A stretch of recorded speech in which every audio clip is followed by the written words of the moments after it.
Herkese merhaba.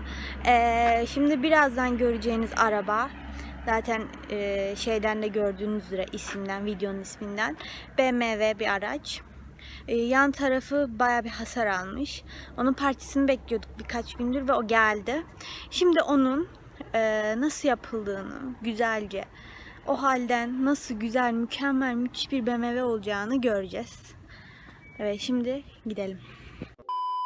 Bu arada kanalımız yavaş yavaş büyüyor. Bu yüzden sizlere teşekkür ediyorum. Eyes in the sky, gazing far into the night. I raise my hand to the fire, but it's no use, 'cause you can't stop it from shining through. It's true, baby, let the light shine through. If you believe it's true, baby, won't you let the light shine through for you, for you, for you, for you, for you. Evet, şimdiki projemiz ne Erdal Ustacığım? Bugünkü projemiz 2013 model. Klasik adıyla 320 dediğimiz 3 kasa ABONE. Anlaşıldı mı?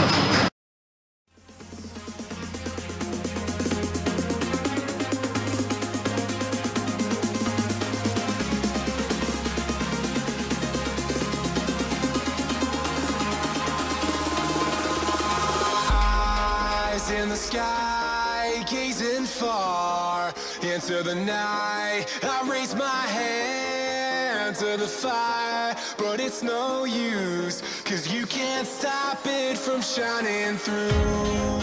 It's true, baby, let the light shine through.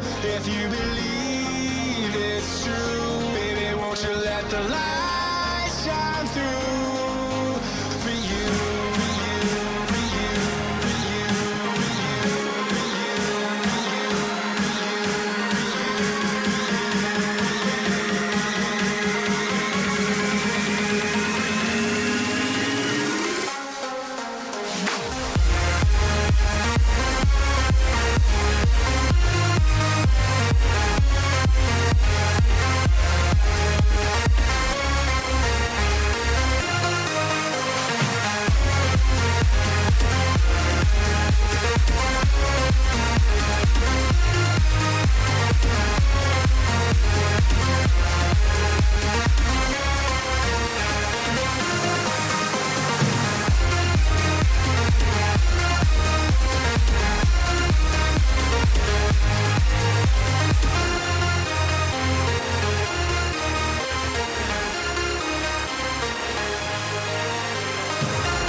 Ben içeriye giremiyorum. Çekmek için daha net. Çünkü üzerimde parfüm var. Parfüm olmasaydı girecektim.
bayağı bir boya var.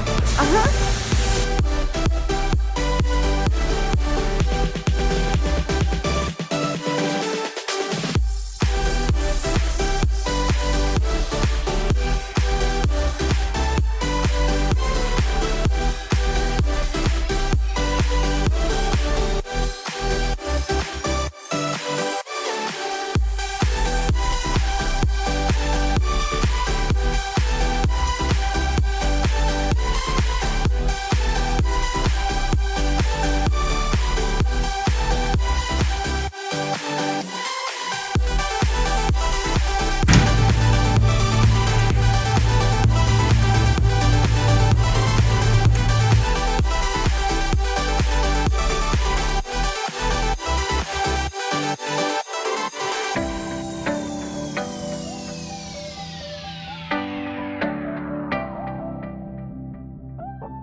Biraz da beni görün.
Turn it on.